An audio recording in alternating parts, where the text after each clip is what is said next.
Thyme. Tears slid down Thyme's face as the soldier threw Telias's body to the ground. Brusite wrapped a protective arm around Thyme, and Thyme clutched at his armor with useless little hands. Brusite covered Thyme's eyes when the fake soldier raised the blade above Telias's head. Yet the motion failed to protect Thyme. Via a vision, he observed Telias's death anyway. In a pyre, the fish fell into the flames. Thyme's throbbing heart grounded him against the hallucination running wild and detaching him from reality. It was his first one that had undeniably occurred. Even the one with ether could have been different from what he had seen. As in his vision, the forest around them burned. In the flurry of the fight, Thyme had seen at least one person fall on an unattended fire, combust, and spread the flames to the other corpses. Uncontrolled flames sprung up from the other sites due to neglect or accidents among the chaos. Telias's death was not only tragic, but unjust. He should have lived so much longer, lived so much more life. The fish is dead, Thyme said solemnly. Brusite waited for him to explain. We are the animals in the prophecy. Brusite shook his head, whether in denial or to clear it, Thyme didn't know. Brusite scooped Thyme up in his arms and darted through the forest. Thyme knew no one pursued them, but he appreciated Brusite's haste away from the growing blazes. Plus, he couldn't stand to see Telias's body any longer. In the distance, Basil, Anantes, and Jasper crouched behind vegetation. Brusite spotted them and joined their tight circle. They had been speaking in hushed, frenzied tones, but then silenced. "I'm so glad you're both all right." Basil grasped Brusite's shoulder, then moved his hand to Thyme's head. His master didn't ruffle his hair like usual. Instead, Basil's touch was firm. Basil asked, "Do you know what happened? Our drinking water was poisoned." "Vahantry." Brusite fought to catch his breath. Carefully, he set Thyme on his feet. "They killed everyone. They killed Telias. We watched it. They forced everyone to drink." Brusite struggled to get the words out. "Telias bought us our escape." Basil's expression fell, and Anantes' twisted with fury. She turned and stepped a few paces away to stare into the forest. Is she about to start crying like I want to? "No, Telias," Basil said, voice breaking. "And Celestine?" "I don't know." Brusite shook his head. "I didn't notice her among the crowd. Fires had spread, and smoke clouded the distance." I didn't see her either, Thyme said. "I have to go back." Basil stood and stepped toward the way Brusite had just come. With a composed, somber expression, Anantes returned to the group. She stood in Basil's path. "Don't be foolish," Jasper said. "What could you do to save the princess?" "I can fight off the Vahantry. I've been training. I'm decent with a blade." Basil looked to Anantes to verify his claim. "He's good." She seemed reluctant to utter more. Jasper glowered. "The danger isn't just one Vahantry member. We don't know how many there are. There's also the matter of the fires.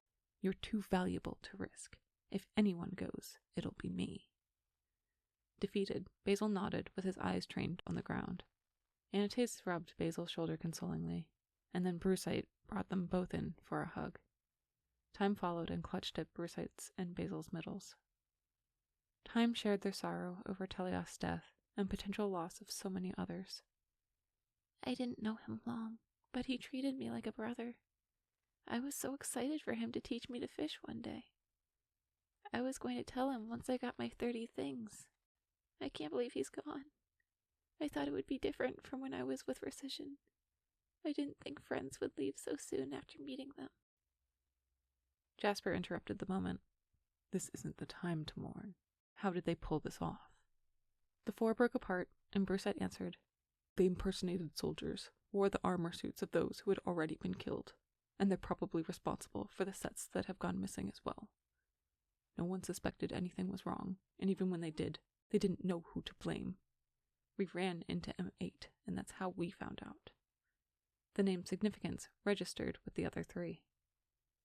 "How did you two survive?" Jasper asked. "The poison must have been Queen's Lace. I drank a full cup of it, and I'm fine thanks to Watercress's previous treatment."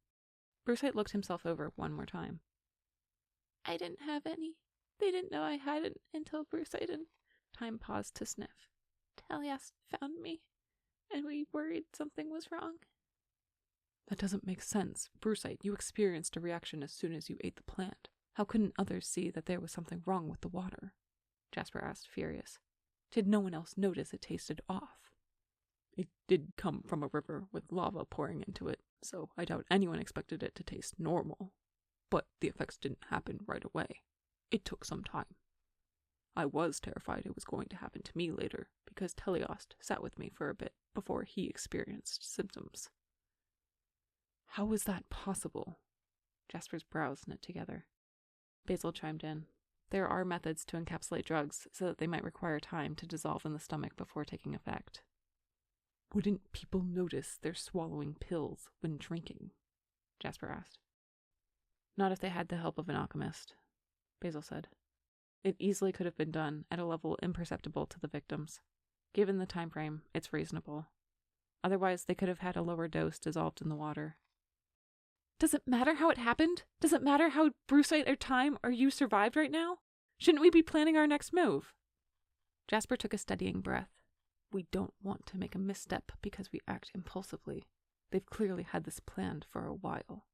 We need to anticipate their next step before we take ours. They're leaving, that's what, Anate said. They won their fight. They'll slink back into their holes until they can strike again. They have to know the Imperial Guards will be scouring the forest by the end of the day. Are you assuming someone escaped? Jasper asked. Because unless they fled toward the Vor and are taking their chances with the flaming wasteland, I don't sense anyone heading toward the castle to tell the High King what happened. She paused. You don't sense anyone?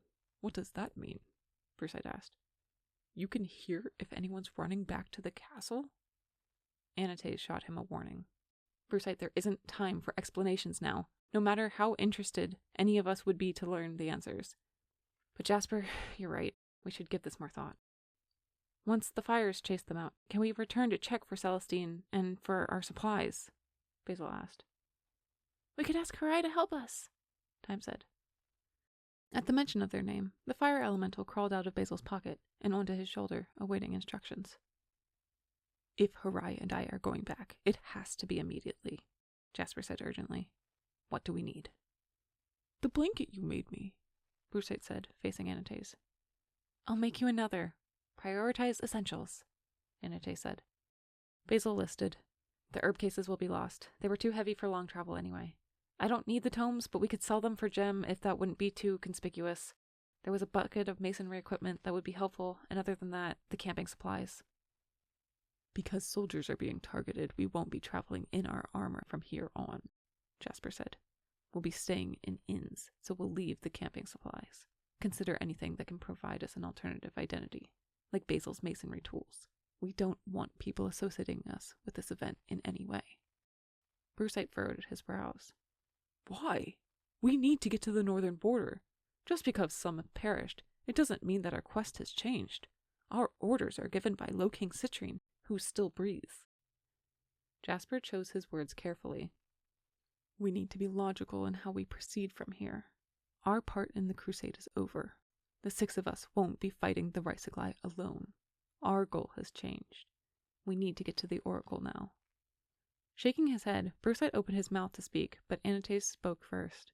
She said, If the Vihantri delayed their attack another few weeks, perhaps we could have used an Oracle's warning to prevent it. But it's too late. Thyme desperately wanted to go to the Oracle to learn more about his foresight, but he kept the situation in perspective. They needed to prioritize escaping, not doing something because he wanted to. Until all 13 kingdoms have burned to ash, it's not too late to receive help, Jasper said. We need to learn how to protect the realm moving forward. We had a prophecy foretelling this attack, and we didn't know what to make of it. If we get another one, what's the guarantee that we'll understand it?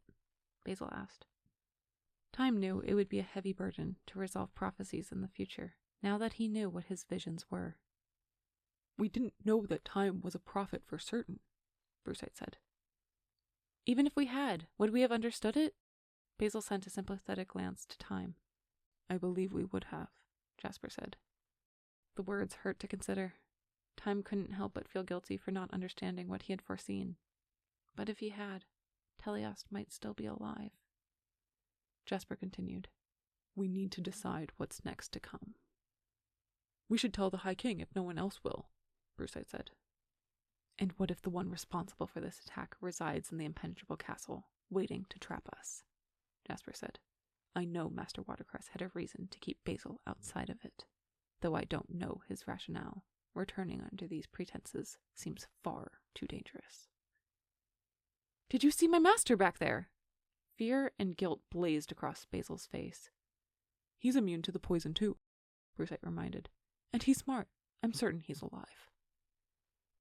I will return to the campsite with Hoserai, looking for survivors and the necessary supplies, Jasper said. I will try to find them if I can.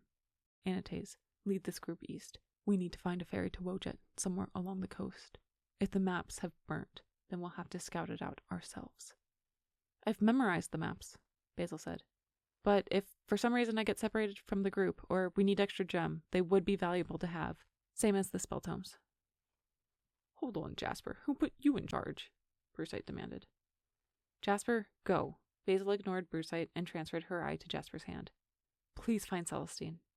Jasper nodded, running toward the flames and disappearing in the underbrush. What's going on? Brusite demanded again. We have to run, Inate said, picking up a steady pace east through the woods, dodging brambles along the way. This is part of what I couldn't tell you. Are you going to tell me now? Only what you need to know. We need to go to the Oracle, and you aren't supposed to come with us. Neither is Thyme, but I don't see how Jasper could justify separating us now. You're the ones who warned us. Terror coursed through Thyme. He couldn't imagine losing anyone else after Teleost. Fleeing through the forest, Thyme had the slowest pace of them all. Basil agilely dodged the sylvan brush, and Brusite knocked over anything that entered his path. Anates ran low to the ground and hurtled over any obstacles. Thyme couldn't avoid sticker bushes quickly enough, but he persisted through the thorns anyway. He understood what awaited them if he held them up too long. Mid-run, Anates readied a knife. Someone's coming! From a far distance, a young woman with dark skin burst through the underbrush. Thyme mistook her for Celestine from the opulent clothing, but then realized she was someone else. The woman stopped as she struggled with the choice of whether to pursue them or dart toward the fire. After a brief glance between her and Basil, she departed toward the burning woods. Who was that? Anates asked. She had kept the same quick pace, but she didn't return her dagger even after the stranger had disappeared from view. The high combative mage Master Plume, Basil said. She's so young. I think that speaks to her power. When his adrenaline wore off, and Thyme could run no farther, he panicked that they'd leave him alone in the forest. As he slowed, he watched his new friends move through the brush without him. He wanted to call out, but he needed to catch his wind. But then Basil noticed his absence and turned to run back to him. Thyme had never been so relieved. Brusite doubled back as well. Brusite nodded to Basil, and Basil continued after Anates. Brusite picked Thyme up once more. Thyme was grateful to feel close to someone after so many emotions had coursed through him, and they were still on the run for their lives. Thyme wanted to feel safe again. He was grateful that Brusite carried him despite his exhaustion. A black, flaming Pleohippus charged at them, coming from the side, and Thyme feared another piece of his prophecy was coming to pass. However, a moment later, he saw Jasper on a cart that the fiery beast was pulling. That must be Hoserai in another form. When Jasper and Hoserai caught up with them, Thyme noticed the cart was full of supplies and 3 additional people. At the sight, Basil seemed surprised by Hoserai's new appearance, but he didn't say anything. He just halted his run and dropped to the ground. As soon as Brusite set Thyme down, he mirrored his master. Stand up and pace around, Anates barked at Basil. You should know better as a healer. Your pulse needs to gradually lessen or your heart will explode. Self-consciously, he stood, and Thyme followed. Once Jasper reached them, he said, We need to change into civilian clothes. Also, each person is carrying their own needs. I doubt Hoserai wants to carry everyone's shit for them. Celestine hopped down from the cart and hugged Basil as soon as she was out. I was so scared, he told her. I am all right. They intentionally spared me. The Vahantri claimed they didn't want the wrath of Ikasu to rain down upon them. Myocaster and his friend Garantor were the other 2 in the cart. both of whom had been engaged in an intensive haggling discussion when those around them started dropping. Milecaster had sliced down several of the Hantry members before Jasper arrived, but overwhelming flames prevented their escape. It had been a surprise for Guarantor to learn that his trading companion was so skilled with the blade. Jasper spoke of another unknown companion who had not been so fortunate to escape the poison as the others had. Who were they? Did Jasper lose a close friend too? Any sign of Master Watercress? Basil asked. Your master's spell tomes were missing, as was he, Jasper said before tossing Basil the maps and masonry tools. His bucket was filled with mangled, crumpled, and torn herbs. Thank you, Basil said. That's actually a good sign. Of course, and I would agree. Jasper delivered Anates her wonky bow and arrows, even though she hadn't asked for them. He passed Thyme the gloves that Teleost had given him. Thyme had taken them off when he was practicing knife throwing, and hadn't even remembered they were missing until Jasper returned them. The gesture meant more to Thyme than Jasper could know. Thyme clutched the gloves to his heart before putting them back on. I'll never take them off again. I'm sorry, Teleost, for almost losing them. Jasper had even salvaged the blanket the Brusite had requested. Thank you both, Brusite said to Jasper and Hurai. Jasper then emptied a dozen traveling packs. Some were full of camping equipment, and some had contained Hogenson-style clothing. The ones that had held the tents were then filled with personal items and flung across each person's back. Basil consolidated the bundle he carried with the one Jasper provided. Luckily, the pack was large enough to house all of the items when compressed. Ditching the weather-enchanted armor had given them all trepidation, but it was better to be overheated or freezing than murdered. Jasper handed out outfits to each of the men based on their approximate sizes. Luckily for them, the loose Hogenson style gave leeway in sizing for different body types. Ties along billowing sleeves and trousers allowed fabric to bundle or flow freely. For Anates, he pulled out a beautiful heliotrope gold and white embroidered Hogenson suit. Unlike the male fashion, tight silks wound around the bodice and opened into a floor-length skirt and trouser combination. She cradled the ornate garment. This isn't for traveling, this is for a special occasion. You'll blend in better after we've crossed the sea, Jasper said. I'm not running in this. I don't anticipate that you would. Hurai has graciously agreed to carry you, Celestine, and Thyme to the port, Jasper said. You can understand Hurai too? Basil asked. Jasper nodded in confirmation. That's amazing. No one else can. Hurai doesn't even speak words, common or holy. Anates was speechless, but her eyebrows furrowed. Thyme hadn't understood why she was upset. It was beautiful. I've been to Wojet. Jasper is right. You will fit in. These silks are great. Recision once traded a female slave for a suit of lesser quality to give to his daughter. His comment hadn't helped matters as he had hoped. Anates still seemed just as annoyed as she had been before he had said anything. Self-consciously, Thyme withdrew to change as everyone else had. He was grateful he wouldn't have to run anymore, but everyone was on edge, and it stressed him out on top of losing Teleost. I'll wear my furs until we reach Wojet. I will not sit and ride in a cart. Anates still argued with Jasper, even after Thyme had changed his tight tunic out for a longer kaftan. Fine, but hurry. We should cross the Mashikai Sea as soon as possible. I'll have a few additional things, such as footwear, to distribute once we're at sea. While Anates changed out of her armor, Jasper reviewed the maps with Basil, and everyone else prepared for travel. Brusite lifted Thyme into the cart and squeezed his hand in comfort. Thyme pressed back and understood the redness in Brusite's eyes. Thyme's eyes welled too, and tears streaked his face. Does crying make you feel better? Brusite asked. Thyme nodded. Go ahead and cry then. You've been so good. We're going to get through this, Brusite said. We're safe now. Thyme nodded. Thank you for helping me. Of course, Thyme. You know, you helped me too. I weighed you down. No, not at all. I wanted to give up and quit. Just walk east and hope to catch up with everyone later. But you motivated me to keep going. I couldn't let both of us fall behind. Besides, could you imagine Basil trying to carry you? Thyme smiled at the thought. I'm too big for him. Right, so that gave me the drive to press on. From up in the cart, Thyme gave Brusite a trembling hug. He had needed it so desperately. Jasper interrupted their moment. The ferry of the harbor is more than a half-day's run from here, but it is positioned outside of Athlia. I propose that we make most of the journey tonight and camp at an abandoned cathedral nearby. that would leave no more than a sunrise trip tomorrow to the ferry. We'll have shelter away from prying eyes, and we can take a full inventory of what we have with us. Then, in the light of day, we can purchase the services of the sea folk. It will be less suspicious than if we show up in the middle of the night demanding passage." Her eye bucked their head in understanding, and the cart rocked under Thyme.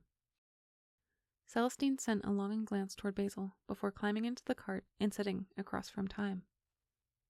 "Basil, would you like to join Thyme and Celestine in Anataz's place?" Jasper asked. "I'll be fine to run." Basil cast the numbing diagnostic spell, presumably on himself, and Thyme considered it would have immensely helped the burning sensations in his legs if he had had it. "I'll take the open spot," Guarantor said, climbing in beside Thyme. "Let's go then."